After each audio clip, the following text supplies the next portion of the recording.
Hi everybody, Keith Tanner here from Flyin Miata, and today we're going to be talking about one of the most pressing questions in the Miata community. At least it must be pressing because it's a question we get asked all of the time. So today we're going to answer it. That question is, what is the first modification you should do to your Miata? Now, this is one of a series of videos that we do. Of course, we do a video like this every week. If you're enjoying this content, like, comment, subscribe, you know the deal. If you comment while we're shooting this live, we'll be able to answer your questions and interact with you like you're real people. It'll be fun. If you're watching this later on YouTube, well then, obviously you're just one of those AI bots, so what can you do? Anyhow, so like, comment, subscribe, you know the deal. So, you've got yourself a new Miata. What should you do at first? Well, first off, I'm going to tell you that the answer to this question is not going to be the same for all the Miatas. There is an exception. But for almost all of them, the answer is fix what's broken. It's not really the answer you're looking for. I did a whole video on this, on what to do to the new to you Miata. I suggest you go back and have a look at that. It talks about the process of basically bringing a car up to snuff. But that's not what we're talking about today. We're assuming you're starting with a car that's in good mechanical condition. Maybe you just drove it home from the dealer. It's a brand new 2023 or something like that. Maybe it's one that you recovered from somewhere. Who knows? But it's good. Everything's in decent shape. The first thing you should do, sway bars. Well, not that sway bar because that's the stock one. How about an aftermarket one? There we go. Upgrade the sway bars. And the reason for that, we've been saying this for years. We've been saying this since the NA was, or the NB was the new exciting thing to show up on the market. But it's still true, even today. And the main reason is because the bang for the buck simply can't be touched in Miata modification. It has almost no downsides to it. It's relatively inexpensive, a couple $100. You can get yourself a pair of matched sway bars. It's easy to install, with the exception of the ND in the front, and it has a very noticeable effect right away. You can feel it, but doesn't have a penalty involved in it. So there you go. Thank you for watching. Good night. Oh, no, okay, I'll go a little further. One other nice little advantage to it, and I did an entire video on the technical aspect of sway bars, how they work, what's going on with the weight distribution. I suggest you check that one out. It's got an hour of me or so rambling on about the actual technical aspects of these things. But I will tell you that one thing they also allow you to do is to adjust the handling balance of the car easily. And that's actually a pretty valuable thing. This bar here is one of ours. It's got 3 adjustment positions on it. Some of them have 2 adjustment positions.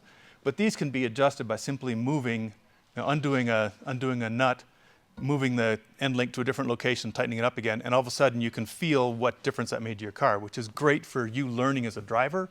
It's great for fine-tuning the car to your likes, and it's great for learning, what happens, what does this feel like, or fine-tuning for a specific venue. So, yeah, inexpensive, very noticeable. Even just driving around the street, you can feel the difference at how quickly the car turns into corners and how flat it corners, and let you adjust.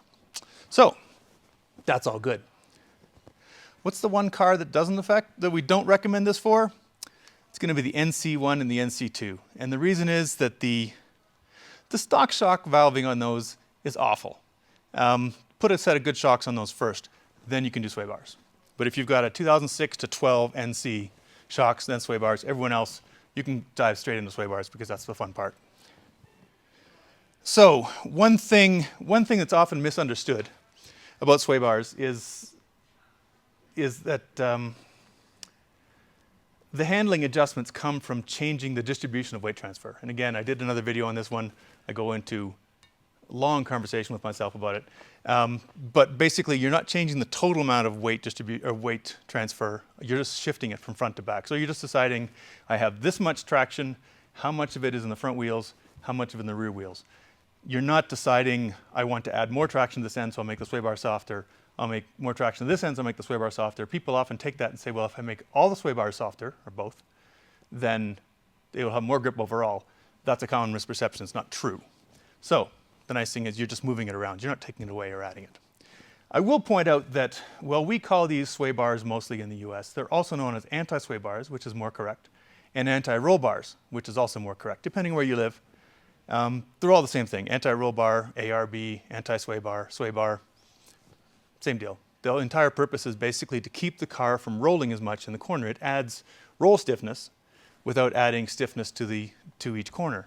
And because they can move independently, or they can move freely up and down, when you're hitting bumps like dips and that sort of thing, they have no effect because it's basically just a big spring that is attached to both sides of the car. And as the car rolls, I can't do it on this one. As the car rolls, it tries to twist that spring. One side goes up, one side goes down, and then you've got this extra spring trying to keep your car flat. That's basically the entire thing that's going on. Do we have any questions over there, guys? Nope. There's not a lot of questions to answer, honestly. I mean, it's a short answer, but it's one we get asked a lot. So that's it. I'm assuming that you are not, improving the driver, always effective, a little more difficult. We're going to just deal with the car because we don't sell driver parts. So we're just talking about the car parts at the moment. Tires, also a good way to make a big difference, but more difficult for experimentation, generally more expensive. So I like to get the chassis set up and then spend money on tires. So that's just me. So if you have questions about this, if you have your own opinion as to what a better first modification would be, throw them in the comments. I'm hoping we get some good, lively discussion on this one. And well, that's about it. Hope you enjoyed this little short Facebook Live. We'll see you again soon. In the meantime, like, comment, subscribe, all the good stuff. My name's Keith Tanner from Flyin Miata. Thank you.